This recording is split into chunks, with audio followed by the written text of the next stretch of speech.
नमस्कार, मैं रितेश पाठक। साहित्य और अध्यात्म में एक बार पुनः आप सभी का स्वागत है।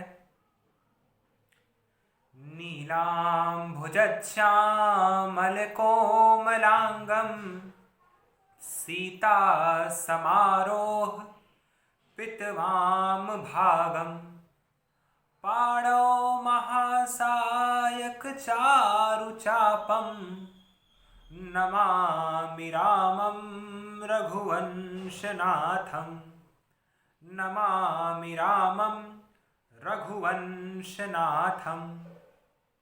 अर्थात जो नीलवर्ण के हैं, जिनका अंग प्रत्यंग कोमल है, जिनके वाम भाग में साक्षात जगत जननी माँ सीता विराजमान रहती हैं, जो अपने कर कमलों में बाण तथा चाप धनुष को धारण करते हैं, ऐसे नारायणावतार भगवान श्री रामचंद्र को हम शत शत प्रणाम करते हैं, उनका स्तवन और वंदन करते हैं।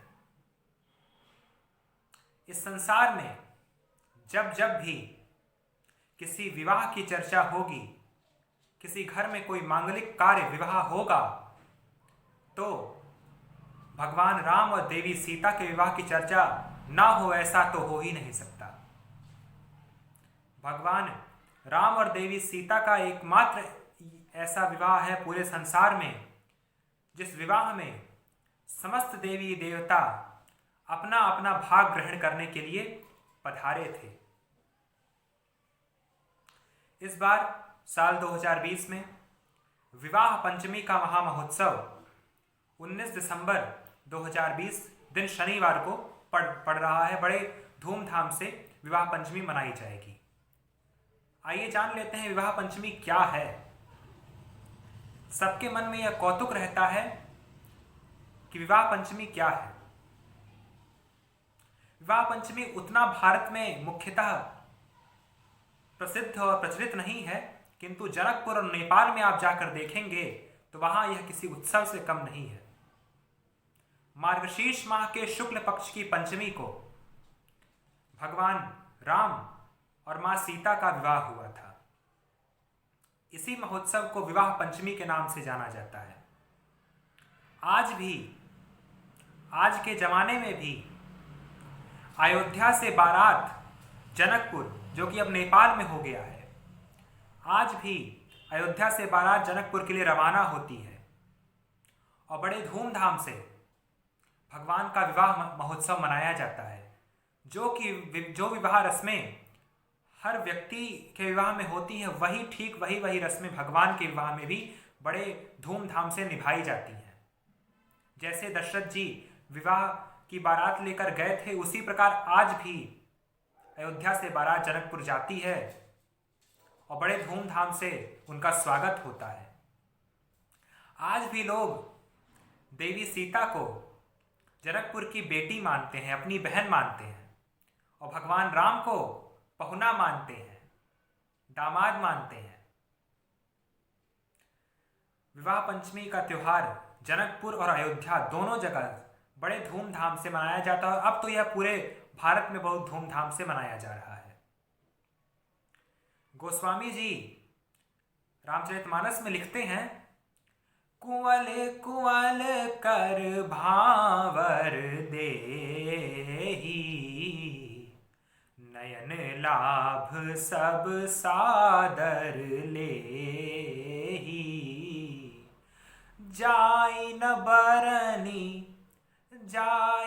बरनी मनोहर जोरी, जो उपमा सो कहें कछु थोरी। भगवान के विवाह प्रसंग का वर्णन गोस्वामी जी करते हैं कि भगवान राम और देवी सीता भावर फेर रहे हैं, उनका फेरा हो रहा है, और ऐसी जोड़ी है कि जो पूरे संसार में जिसकी उपमा नहीं दी जा सकती, इसको आंख देखते थकती नहीं है। जाई न बरनी मनोहर जोरी, जो उपमा सो कहें कछ थोरी, जो उपमा दें वही कम है, वही थोड़ी है। कहते हैं विवाह पंचमी के दिन जो भी भक्तजन बड़े भक्ति भाव से माँ जगत जननी जनक नंदिनी और दशरथ नंदन राम जी का पूजन अर्चन करता है सम्मिलित संयुक्त रूप से, और अगर राम दरबार हो तो वो तो अति उत्तम है, पूजन अर्चन करता है, उसे कन्यादान के फल के समान प्राप्ति होती है और भगवान का आशीर्वाद प्राप्त होता है। अगर हो सके तो आप सब भी बड़े धूमधाम से भगवान का विवाह महोत्सव मनाइए, उनका पूजन अर्चन कीजिए। इस दिन जो भी भक्तजन पूजन अर्चन करते हैं उनके दाम्पत्य जीवन में, उनके वैवाहिक जीवन में कोई भी अड़चने नहीं आती हैं। उनका वैवाहिक जीवन भगवान कनक भवन सरकार से के आशीर्वाद से बड़े सुखरूप बीतता है। विवाह पंचमी का महत्व तो देवगढ़ भी अपने मुख से वर्णन करने में सकचाते हैं। राजा जनक धनुष यज्ञ का आयोजन करते हैं और सबको बुलाते हैं। उसी के साथ विश्वामित्र जी के साथ राम और लक्ष्मण जी आते हैं। सभी लोग प्रयास करते हैं लेकिन कोई भी धनुष को तोड़ नहीं पाता है। फिर विश्वामित्र जी कहते हैं, उठहु राम भंजहु भव चापा, मेटहु तात जनक परितापा।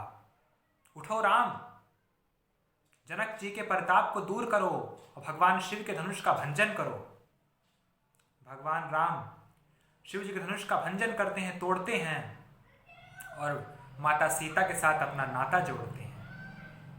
और बड़े यह जब खबर अयोध्या पहुंचाई जाती है तो तीनों रानियां हर्षोल्लास के साथ समस्त सामग्रियों को एकत्रित करके बारात जाती है और भगवान का विवाह संस्कार बड़े धूमधाम से मनाया जाता है। भगवान राम जो साक्षात नारायण स्वरूप हैं और देवी सीता जो साक्षात जगत जननी माँ लक्ष्मी का स्वरूप हैं, उनका विवाह अद्भुत ना हो ऐसा तो हो ही नहीं सकता। आप लोग भी अपने घरों में बड़े धूमधाम से भगवान का विवाह मनाइए। आप सभी पर भगवान युगल सरकार की कृपा दृष्टि बनी रहे। इन्हीं शुभकामनाओं के साथ आप सभी को विवाह पंचमी की बधाई हो, शुभकामनाएं देता हूं। फिर मिलेंगे एक नए वीडियो के साथ। तब तक के लिए धन्यवाद, नमस्कार। देखते रहिए साहित्य और अध्यात्म।